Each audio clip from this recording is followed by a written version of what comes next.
আসসালামু আলাইকুম বন্ধুরা, আশা করি ভালো আছেন। আজ আমি আপনাদের সামনে নতুন একটি অভিজ্ঞতা শেয়ার করব। সেটি হচ্ছে দালাল। দালাল তো আপনারা চেনেন। ভূমি রেজিস্ট্রেশন করতে গেলে দালালের খপ্পরে পড়তে হয়, পাসপোর্ট করতে গেলে পাসপোর্টের দালাল ছাড়া হয় না বলা চলে। কিন্তু নতুন অভিজ্ঞতা হচ্ছে স্বাস্থ্য সেবায় দালাল। আমি আমার চাচাকে টাঙ্গাইল জেনারেল হাসপাতালে চিকিৎসার জন্য পাঠিয়েছিলাম। আমার চাচাতো ভাই এবং আমার চাচা গিয়েছিল। ওখানে যে এত পরিমাণ দালাল, বাংলাদেশে আরও কোথায় আছে কিনা আমার জানা নেই। আমার চাচা যেহেতু গ্রাম থেকে সহজ সরল মানুষ, আমার চাচাতো ভাই এবং আমার চাচা টাঙ্গাইল জেনারেল হাসপাতালে ডাক্তার দেখানোর জন্য গিয়েছিল, বিশেষ করে অর্থোপেডিক্স ডাক্তার। যখন অটো থেকে নেমে টিকিট কাটার জন্য টিকিট কাউন্টারে যায়, ওখানে দালালরা উপাত পেতে থাকে, দাঁড়িয়ে থাকে, যে ওরা ফলো করে যে গ্রাম থেকে কেরা আসলো তাদেরকে ফলো করে এবং তাদেরকে ভুলিয়ে বালিয়ে বিভিন্ন ক্লিনিকে নিয়ে যায়। যেমন আমার চাচাতো ভাই যখন টিকিট কাটতে যায়, তখন ওই দালালে বলে যে আসলে আপনি যে ডাক্তার দেখাবেন ওই ডাক্তার তো এখানে নাই, তাহলে কি করা যায়। এবং একটা বন্ধ রুমও দেখায় যে দেখেন এই ডাক্তার এখানে বসে, আসলে ডাক্তার আজকে নাই। তখন আমার চাচাতো ভাই বলে কোথায় আছে, কয় আমি আপনাদের নিয়ে যাচ্ছি, লন ওখানে ডাক্তার আছে।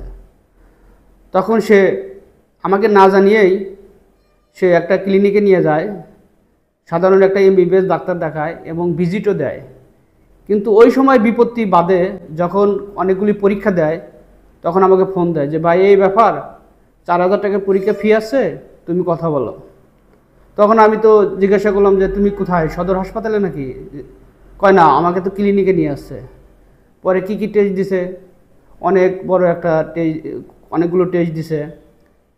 কয় 4,000 টাকা বিল আসছে, কয় আপনার জন্য 3,000 টাকা। বললাম আমার রুগী কোথায়?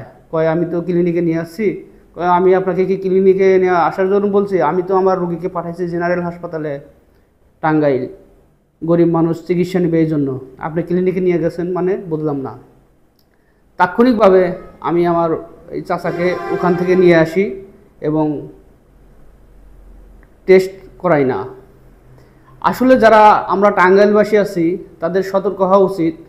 যারা চিকিৎসা নেওয়ার জন্য টাঙ্গাইল জেনারেল হাসপাতাল বা টাঙ্গাইল মেডিকেল কলেজে যাবেন, তারা এই দালাল থেকে সতর্ক থাকবেন। কারণ গ্রাম থেকে যারা যায় তারা বিভিন্ন সময় দালালের খপ্পর পড়ে বিভিন্ন ক্লিনিকে ভাগিয়ে নিয়ে যায়। আসলে এই দালালদের সাথে ক্লিনিকের একটা লিয়াজের সম্পর্ক আছে।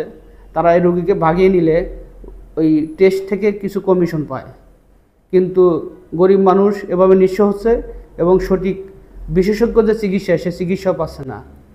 তাই আমার টাঙ্গাইলবাসীদের প্রতি আহ্বান থাকবে, আপনারা যদি টাঙ্গাইল শহরে চিকিৎসার জন্য যান, অবশ্যই দালাল থেকে দূরে থাকবেন এবং জেনে বুঝে কাজ করবেন। ভিডিওটি ভালো লাগলে অবশ্যই শেয়ার কমেন্ট করবেন। ধন্যবাদ। দেখা হবে নতুন ভিডিওতে।